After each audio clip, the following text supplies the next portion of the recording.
ಬೆಂಗಳೂರಿನ ಆರ್ ನಗರ ಕ್ಷೇತ್ರದಲ್ಲಿ ಶಾಸಕ ಮುನಿರತ್ನ ಹಾಗೂ ಕಾಂಗ್ರೆಸ್ನ ಕುಸುಮ ಅವರ ನಡುವೆ ಜಟಾಪಟಿ ನಡೀತಿತ್ತಲ್ಲ, ಅದು ಈಗ ತಾರಕಕ್ಕೇರಿದೆ. ದೀಪಾವಳಿ ಹಬ್ಬಕ್ಕೆ ಹಂಚೋದಕ್ಕೆ ತಂದಿದ್ದ ಪಟಾಕಿ ಹಂಚದಂತೆ ಶಾಸಕ ಮುನಿರತ್ನ ಅವರಿಗೆ ತಡೆ ಹಿಡಿಯಲಾಗಿದೆ. ಲಕ್ಷ್ಮೀದೇವಿ ನಗರದ ವಾರ್ಡ್ನ ಮುನಿರತ್ನ ಕಚೇರಿಯಲ್ಲಿ ಪಟಾಕಿಯನ್ನು ಇಡಲಾಗಿತ್ತು. ಆದರೆ ದಿಢೀರಂತ ಕಚೇರಿಗೆ ಬೀಗ ಹಾಕಿದ್ದಕ್ಕೆ ಶಾಸಕ ಮುನಿರತ್ನ ಆಕ್ರೋಶ ವ್ಯಕ್ತಪಡಿಸಿದರು. ಕಾಂಗ್ರೆಸ್ನ ಕುಸುಮ ಸೂಚನೆಯಂತೆ ಕಚೇರಿಗೆ ಬೀಗ ಹಾಕಿ ಪಟಾಕಿ ಹಂಚಿಕೆ ಮಾಡೋದಕ್ಕೆ ಅಡ್ಡಿ ಮಾಡಲಾಗ್ತಾ ಇದೆ ಅಂತ ಮುನಿರತ್ನ ಅವರು ಆರೋಪಿಸಿದರು. ಜಿಬಿಎ ಜಿಲ್ಲಾಡಳಿತ ನಿಗದಿ ಮಾಡಿರುವ ಜಾಗದಲ್ಲಷ್ಟೇ ಪಟಾಕಿ ಮಾರಾಟ ಮಾಡಬೇಕು ಅಂತ ಪೊಲೀಸರು ಹೇಳ್ತಾ ಇದ್ದಾರಂತೆ. ಮುನಿರತ್ನ ತರಾಟೆಗೆ ತಗೊಂಡ್ರು. ಅಲ್ಲದೆ ಕುಸುಮ ವಿರುದ್ಧ ಆಕ್ರೋಶ ವ್ಯಕ್ತಪಡಿಸಿದ ಶಾಸಕ ಮುನಿರತ್ನ ಪಟಾಕಿ ಇಟ್ಟಿದ್ದಾರೆ ಅಂತ ಕುಸುಮ ಕಡೆಯವರು ದೂರು ಕೊಟ್ಟಿದ್ದಾರೆ. ನಾನು ಪ್ರತಿ ವರ್ಷದಂತೆ ಪಟಾಕಿ ಹಂಚೋದು ತಂದಿದ್ದೆ, ಆದರೆ ಈ ವರ್ಷ ಪಟಾಕಿ ಕೊಡದಂತೆ ಪೊಲೀಸರ ದಂಡೇ ಬಂದಿದೆ. ಕುಸುಮಾಗೆ MLA ಆಗಬೇಕು ಅನ್ನೋ ಹುಚ್ಚು ಹಿಡಿದಿದೆ ಅಂತ ವಾಗ್ದಾಳಿಯನ್ನು ಮಾಡಿದ್ದಾರೆ. ಬಡವರು ಪ್ರತಿ ವರ್ಷ ಪಟಾಕಿ ಅಣ್ಣ ಕೊಡ್ತಾನೆ ಅಂತ ಕಾಯ್ತಾ ಇರ್ತಾರೆ ಮಕ್ಕಳು. ಇವತ್ತು ಆ ಪಟಾಕಿನ ಕೊಡಕ್ಕೆ ಬಿಡ್ತಾ ಇಲ್ಲ. ಪೊಲೀಸ್ನವರು ಪಟಾಕಿ ಕೊಡಬೇಡ ಅಂತ ಹೇಳೋದಕ್ಕೆ ಎಲ್ಲಾದರೂ ಇದೆಯಾ? ಒಂದು 100 ಜನ ಪೊಲೀಸರು ಬರೋದು, ಪೊಲೀಸ್ ವ್ಯಾನ್ಗಳು ತೊಗೊಂಬರೋದು, ಒಂದು ಅಂಗಡಿನಿಂದ ಖರೀದಿ ಮಾಡಿ ಒಂದು ವಾಹನದಲ್ಲಿ ತಂದಿಟ್ಕೊಂಡು ಅವ್ರ ಮನೆಗೆ ಕೊಡೋದು ತಪ್ಪು ಅಂತ ಹೇಳ್ತಾರೆ. ಆಯಿತು, ಕೊಡಲ್ಲ. ಪಟಾಕಿನ ಅಂಗಡಿಯಿಂದ ದುಡ್ಡು ಕೊಟ್ಟು ತೊಗೊಂಡೋಗಿ ಮನೆಗೂ ಕೊಡಬೇಡ ಅಂತ ಹೇಳ್ತಾ ಇದ್ದಾರೆ. ಪಟಾಕಿನೇ ಕೊಡಬಾರ್ದು ಅಷ್ಟೇ. ಅಲ್ಲ, ಇದರಲ್ಲಿ ತಪ್ಪೇನು ಅಂತ ನಂಗೆ ಗೊತ್ತಾಗಲಿಲ್ಲ. ಅಲ್ಲ, ದೀಪಾವಳಿನಲ್ಲಿ ಸ್ವೀಟ್ ಬಾಕ್ಸ್ ಹಂಚೋದು, ಪಟಾಕಿ ಹಂಚೋದು ಮೊದಲಿಂದ ನಡ್ಕೊಂಡು ಬಂದಿದೆ. ಈಗ ಒಬ್ಬರು ಶಾಸಕರಾಗಿ, ಒಬ್ಬ ಮಂತ್ರಿಯಾಗಿ ಅವ್ರ ಕಡೆಯವ್ರಿಗೆಲ್ಲ ಪಟಾಕಿ ಹಂಚಿದ್ರೆ ತಪ್ಪೇನು? ಅಥವಾ ಅಕ್ರಮವಾಗಿ ದಾಸ್ತಾನು ಮಾಡಿದ್ದಾರೆ ಅಂತನ? ಸುರಕ್ಷಿತ ಕ್ರಮಗಳನ್ನ ಹೇಳ್ತಿದಾರಲ್ಲ, ನಾನೇನು ಅದನ್ನ ಇಟ್ಕೊಂಡಿಲ್ಲ, ನೇರ ಪರ್ಚೇಸ್ ಮಾಡಿ ಅದನ್ನ ಹಂಗೆ ಶಿಫ್ಟ್ ಮಾಡಿ. ಸರಿಯಪ್ಪ, ರೂಲ್ಸ್ ಪ್ರಕಾರನೇ ಈಗ ಪಟಾಕಿ ಅಂಗಡಿಗಳಲ್ಲಿ ಏನು ಮುಂಜಾಗ್ರತೆ ತಗೋಬೇಕು ಹಂಗೆ ತಗೊಂಡು ಅದನ್ನ ಸ್ಟಾಕ್ ಮಾಡಿ ಇಟ್ಕೊಂಡ್ರೆ ತಪ್ಪೇನು ಅಂತ ನಂಗೆ ಗೊತ್ತಾಗ್ತಾ ಇಲ್ಲ. ಯಾಕೆ ಪೊಲೀಸರು ಒಂದು ರೀಸನ್ ಕೊಡಬೇಕಲ್ಲ, ಯಾಕೆ ಬಂದ್ ಮಾಡಿಸ್ತಾ ಇದ್ದೀರಾ ಹೇಳಿ. ಇವರು ಹೇಳ್ಕೋಬಹುದು, ಮುನಿರತ್ನ ಅವರು ಕುಸುಮ ಅವ್ರು ಹೇಳ್ಕೊಳ್ತಿದ್ದಾರೆ ಅವ್ರಿಗೆ ಇವರು ಅಂತ ಅಂದ್ಬಿಟ್ಟು, ನಮ್ಗೆ ಗೊತ್ತಿಲ್ಲ ಯಾಕೆ ಅಂತ ಹೇಳ್ಬೇಕು. ಅಲ್ಲ, ಯಾಕೆ ಅಡ್ಡಿಪಡಿಸಿದ್ರು ಅದಕ್ಕೆ ರೀಸನ್ ಪೊಲೀಸರು ಕೊಡಬೇಕು ಅಷ್ಟೇ.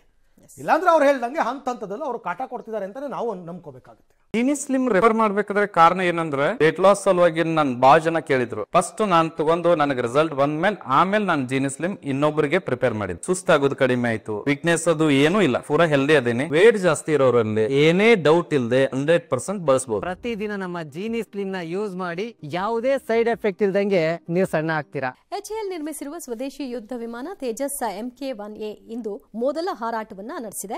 ಮಹಾರಾಷ್ಟ್ರದ ನಾಸಿಕ್ನಲ್ಲಿರುವ ಹಿಂದೂಸ್ತಾನ್ ಏರೋನಾಟಿಕ್ಸ್ ಲಿಮಿಟೆಡ್ನ ವಿಮಾನ ಉತ್ಪಾದನಾ ವಿಭಾಗದಲ್ಲಿ ಈ ಹಾರಾಟ ನಡೆಯಿತು. ಭಾರತದಲ್ಲಿ ಯುದ್ಧ ವಿಮಾನ ತಯಾರಿಕೆಯ ಅಭಿವೃದ್ಧಿಯಲ್ಲಿ ಇದು ಮಹತ್ವದ ಹೆಜ್ಜೆಯಾಗಿದೆ.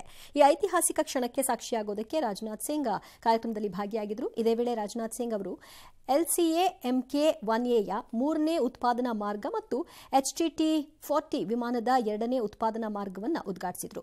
ತೇಜಸ್ MK-1A ಅನ್ನ ವಾಯುಪಡೆಗೆ ಸೇರಿಸುವ ದಿನಾಂಕಗಳನ್ನು ಘೋಷಣೆ ಮಾಡಿಲ್ಲ. ಆದರೆ ಮುಂದಿನ 4 ವರ್ಷಗಳಲ್ಲಿ 83 ತೇಜಸ್ ಮಾರ್ಕ್ 1A ಯುದ್ಧ ವಿಮಾನಗಳನ್ನು ಭಾರತೀಯ ವಾಯುಪಡೆಗೆ ಪೂರೈಸಲಾಗುವುದು ಅಂತ HAL ಹೇಳಿದೆ. ನಾಸಿಕ್ನಲ್ಲಿರುವ HALನ ವಿಮಾನ ಉತ್ಪಾದನಾ ವಿಭಾಗವು ಪ್ರತಿ ವರ್ಷ 8 ಯುದ್ಧ ವಿಮಾನಗಳನ್ನು ತಯಾರಿಸುವ ಸಾಮರ್ಥ್ಯವನ್ನು ಹೊಂದಿದೆ. ಇದರ ಹೊರತಾಗಿಯೂ ತೇಜಸ್ನ 2 ಉತ್ಪಾದನಾ ಮಾರ್ಗಗಳು ಬೆಂಗಳೂರಿನಲ್ಲಿವೆ. ಇಲ್ಲಿ ಪ್ರತಿ ವರ್ಷ 16 ಯುದ್ಧ ವಿಮಾನಗಳನ್ನು ತಯಾರಿಸಲಾಗುತ್ತೆ. ಓಕೆ, ನೋಡಿ, ಒಂದು ಕಾಲದಲ್ಲಿ HALನ ಯಾವ್ಯಾವ ರಾಜಕಾರಣಿಗಳು ಏನೇನು ಅಂದಿದ್ರು, ಏನೇನು ಮುಚ್ಚಕ್ಕೆ ಹೋಗಿದ್ರು, ಈಗ ನೋಡಿ ಅವರ ವಿಶೇಷತೆನ ನೋಡೋಣ. ತೇಜಸ್ MK-1A ವಿಶೇಷತೆ ಇದು ಇತ್ತೀಚೆಗಷ್ಟೇ MiG-21 ತೆಗೆದಿದ್ರಲ್ಲ, ಅಂದರೆ ಅದಕ್ಕೆ ರೀಪ್ಲೇಸ್ಮೆಂಟು ತೇಜಸ್ MK-1 ತುಂಬುತ್ತೆ. ಭಾರತೀಯ ವಾಯುಪಡೆಗೆ ಇದು ನಿಜಕ್ಕೂ ಕೂಡ ಮೈಲುಗಲ್ಲು, ಗುಡ್. ಯಾಕೆಂದರೆ ಇದು ಆತ್ಮನಿರ್ಭರ್ ಭಾರತದಡಿ ತಯಾರಾಗಿರೋದು. ತೇಜಸ್ ವಿಮಾನದ ಅತ್ಯಾಧುನಿಕ ಆವೃತ್ತಿನೇ ತೇಜಸ್ MK-1A. ಅದಕ್ಕೆ ತೇಜಸ್ನೇ ಹೆಸರನ್ನು ಉಳಿಸ್ಕೊಂಡಿದ್ದಾರೆ.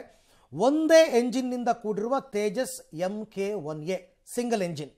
ಇಸ್ರೇಲ್ ನಿರ್ಮಿತ ELM-2050 AESA ರಾಡಾರ್ ಅನ್ನು ಇದಕ್ಕೆ ಬಳಕೆಯನ್ನು ಮಾಡಿದ್ದಾರೆ. ತುಂಬ ಅಡ್ವಾನ್ಸ್ ಟೆಕ್ನಾಲಜಿ ಇರತಕ್ಕಂಥ ರಾಡಾರ್ ಇದು. ಅದು ಏರಲ್ಲಿ ಇದ್ದಾಗಲೇ ಶತ್ರು ವಿಮಾನಗಳನ್ನು ಪತ್ತೆ ಹಚ್ಚಿ ಹೊಡೆದುರುಳಿಸಬಲ್ಲಂತಹ ಶಕ್ತಿ ಇದೆ.